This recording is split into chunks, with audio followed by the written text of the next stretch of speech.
Now, what happens to teenage brains in a multitasking digital age? NewsHour science correspondent Miles O'Brien has our look. It's a school night, and the 16-year-old Jane twins, Rocky and Anika, have a heavy load of homework ahead of them. So where to begin? How 20th century of me to think that way. The correct answer is do everything all at once. Well, right now I'm working on my physics lab and my Hamlet essay. I'm also on Gmail doing chat and on Facebook chat. Actually, everything and then some.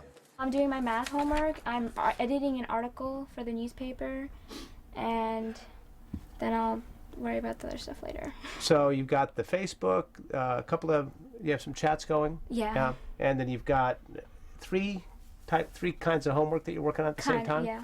The Janes are like most kids these days. It is second nature for them to be online, on the air, typing, texting, posting, perusing, constantly connected. Well informed? Yes.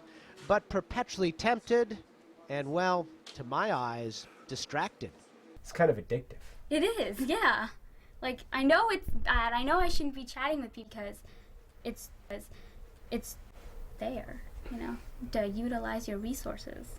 And all of this is likely affecting the Janes' brains at a crucial phase in their development. But how? Neuroscientist Jay Geed hopes to have an answer before too long. The internet and iPods and Facebook and all of these video games and these changes are so recent in terms of human history that it's going to be very interesting to see how the brain adapts to doing all these different things, and often many of them at the same time. The Janes are part of a 20-year study Dr. Geed is conducting at the National Institute of Mental Health to better understand how the adolescent brain develops. All the participants come in every 2 years for a gauntlet of tests, including some time in a magnetic resonance imaging machine, which captures the development of their brains in vivid detail. So we were quite surprised to find that by age 6, the brain is already over 90% of adult size. So the size of the brain gets set surprisingly young, but what happens after that is the brain becomes more specialized. And it does this through a process called pruning.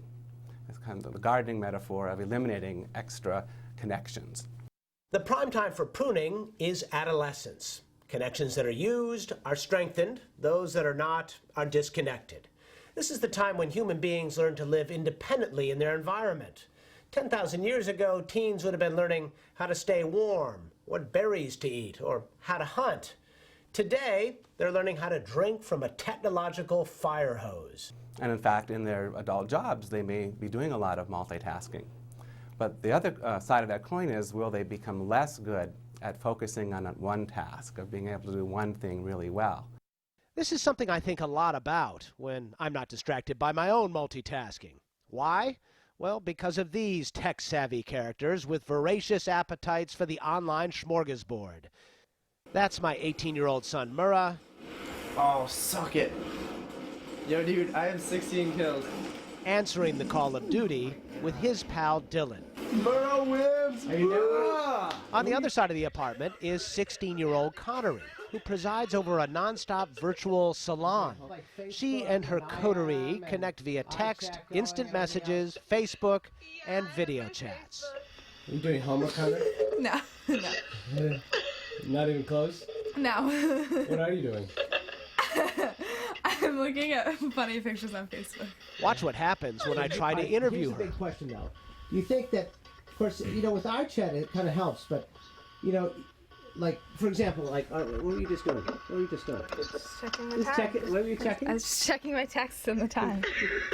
You couldn't even do the interview without doing a quick check, right? Sorry, that's just a reflex. That's an addiction.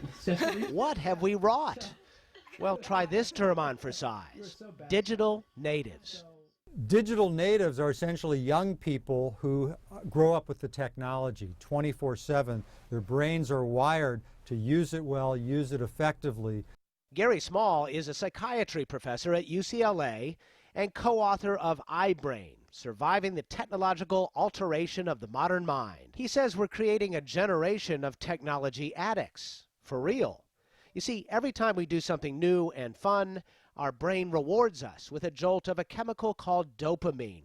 It's the drug our body secretes when we do something pleasurable and or addictive. What the technology really does, it accelerates anything that is human, anything that we like. We can get addicted to being connected with other people through texting, through social networking, all kinds of programs that are very seductive to our brains.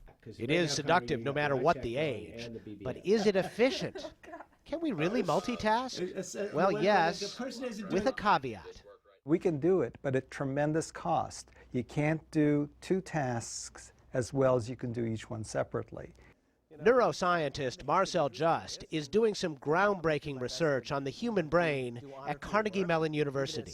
So we pay a big penalty for doing two things at once. That's right. There's only so much brain capability at any one time, throughput. And you can divide it down as much as you want to, but the price will be even higher then. Like driving and talking on the phone. A few years ago, Just did a study on this. His conclusion, even an idle conversation takes a 40% bite out of your brain power. You might as well be drunk. So multitasking is not a myth, but efficient multitasking might be. Yes, multitasking with no cost is a myth. I think there's no free lunch there. Oh boy, a little nervous.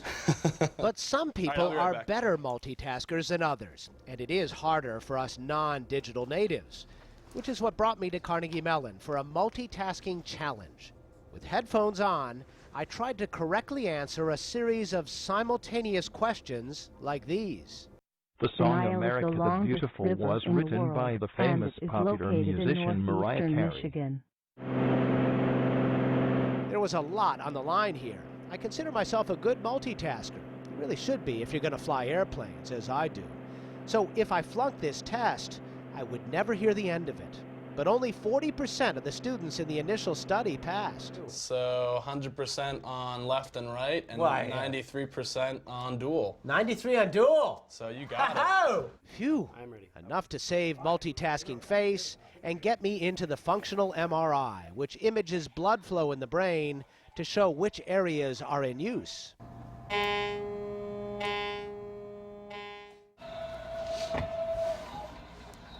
And here are the results. This is my brain listening to just one question, and here I am trying to answer two at once. It ties up a lot more gray matter, and that matters a lot. Thinking is a network function. Now, if you ask your brain to do two thinking tasks simultaneously, the two networks have to work at the same time. They have to communicate over the same channels. So can we train our brains to do better? Daphne Bavalier thinks so.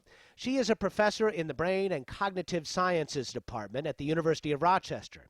She's done a lot of research on video game players. And parents, the news is a little bit counterintuitive. We can show that they have better vision, the kind of skills that are not typically corrected by training, but corrected by your glasses, which is not something that you would think playing video games actually changes. And it's not only the case for vision, but it's also the case for attention, for different aspects of cognition, like multitasking, visual short-term memory. And Bavalier says the games that are most beneficial are not the ones you might suspect. No disagreement from the Halo legend known as Flame Sword, aka Michael Chavez. He is a professional video gamer. Yes, kids, you can get paid to do this, even though I hesitate to mention it. I think faster. I have more outcomes in my head. I'm always thinking because, I mean, in the game, you're trying to accomplish certain tasks, and there's many different ways to accomplish these tasks. And if I could do it in the game, I feel like I do it in person too, and I'm just always thinking of different ideas. So is it possible we are collectively building better brains? Probably. They almost certainly are different. We are dependent on technology, let's be honest here. Yeah. And yeah, so it's definitely going to wire my brain differently than how your brain was wired growing up. What is your generation going to be like as adults? Should we be worried about you running the world? I mean... Don't be worried. We got this. Yeah. I suppose cavemen parents worried about their kids playing with that newfangled fire.